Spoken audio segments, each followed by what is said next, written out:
Bíblia Sagrada, Jó, capítulos 3 e 4. Jó amaldiçoa o seu nascimento e lamenta a sua miséria. Depois disso abriu Jó a boca e amaldiçoou o seu dia. E Jó falando disse: pereça o dia em que nasci, a noite em que se disse foi concebido um homem. Converta-se aquele dia em trevas, e Deus lá de cima não tenha cuidado dele, nem resplandeça sobre ele a luz. Contaminem-no as trevas, e sobre a morte habitem sobre ele nuvens negros, vapores do dia o espantem. A escuridão tome aquela noite, e não se goze entre os dias do ano, e não entre os números dos meses. Que solitária seja aquela noite, suave música não entre nela. Amaldiçoe nem aquelas que amaldiçoam o dia, que estão prontos para fazer correr o seu pranto. Escureçam-se as estrelas do seu crepúsculo, que espere a luz e não venha, e não veja as pestanas dos olhos da alva. Porquanto não fechou as portas do ventre, nem escondeu os meus olhos a canseira, porque morri eu desde a madre, e em saindo do ventre não expirei, porque me receberam os joelhos, e porque os peitos para que mamasse, porque já agora jazeria e repousaria, dormiria, e então haveria repouso para mim. E com os reis e conselheiros da terra para si edificaram casas dos lugares assolados, ou com os príncipes que tinham ouro, que enchiam as suas casas de prata, ou como aborto oculto. Não existiria como as crianças que nunca viram a luz.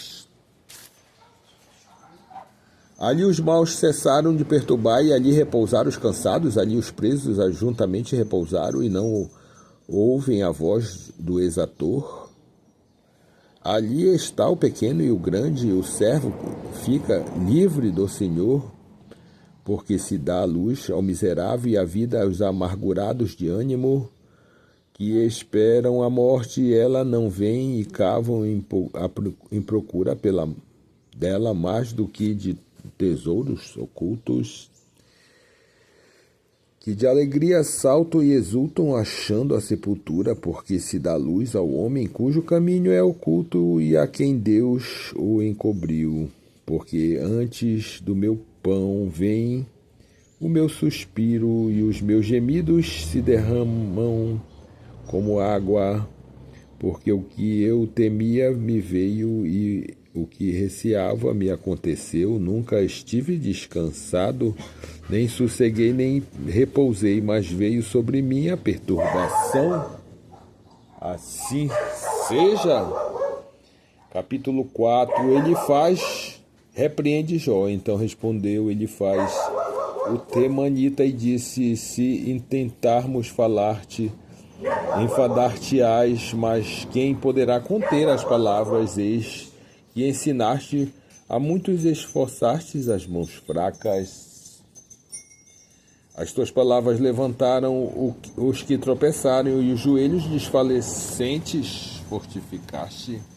Mas agora a ti vem e te enfadas, e tocando-te a ti te perturbas. Porventura não era o teu temor de Deus a tua confiança, e a tua esperança e a sinceridade dos teus caminhos? Lembra-te agora qual é o inocente que jamais pereceu, e onde foram os sinceros destruídos.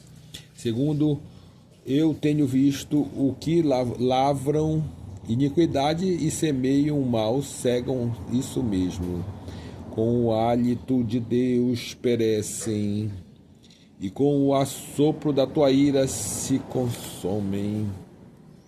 O bramido do leão e a voz do leão feroz, e os dentes dos leãozinhos se quebrantam. Porém o leão velho, porque não há presa, e os filhos da leoa andam dispersos. Uma palavra se me disse em segredo, e os meus ouvidos perceberam um sussurro dela entre pensamentos de visão de noite quando cai sobre os homens e o sono profundo. Sobreveio-me o espanto e o tremor de todos os meus ossos estremeceram. Então o Espírito passou por diante de mim, fez-me arrepiar os cabelos da minha carne. Parou ele, mas não conhecia a sua feição. Um vulto estava diante dos meus olhos e calando-me ouviu uma voz que dizia: seria porventura um homem mais justo do que Deus? Seria porventura o varão mais puro do que o seu Criador?